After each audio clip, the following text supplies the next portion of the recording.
तिम्रो घर बगायो हो कसो नमस्ते सम्पूर्णमा त्यो सायद कुकुरको जागिर बिजोग भयो कुकुरको मालिक के काम त्यो कुकुर कस्तो त्यहाँबाट उठाइ थिएन कि मैले जाँदाखेरि त्यो ठाउँबाट उठाइ नि होइन अघि बिहानदेखि बसेको उचालेर मैले साइडमा राखेँ सायद कुकुर अब मान्छेको त्यहाँ बिजोग भयो झन् अब पशुको त झन् बिजोगै छ भनौँ अब यता मान्छेले खान पाइरहेको छैन उनीहरूले पनि खान पाइरहेको छैन बस्ती पनि केही छैन होइन अब हामी मान्छेको लागि मात्र होइन उनीहरूको लागि सोच्छौँ मानवता देखाउँ त्यही भन्न चाहन्छु तपाईँहरू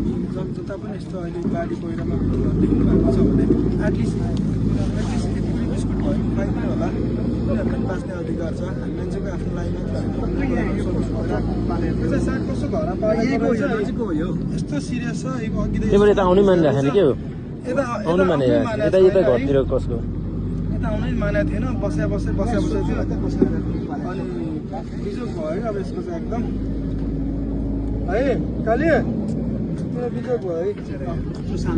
यही काले भेटेन घर भेटेन तिम्रो घर भेटेन बिजोग भयो है बेचारा कालीले चाहिँ घर खोजै छ यहाँ घरहरू केही छैन है आऊ काले आऊ अब यो कुकुर चाहिँ यता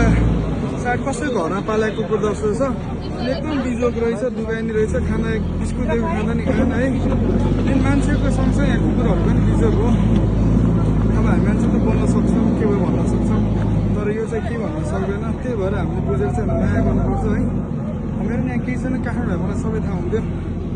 अब नुवाकोटमा मलाई केही थाहा छैन है अब कहाँ बस्छ के गर्छ केही थाहा छैन मान्छेको एकदम बिजोग छ ल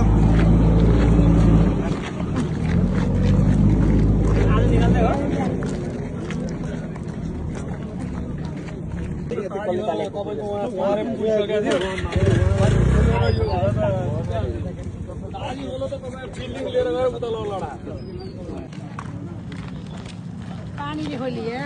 खोलिए क्या?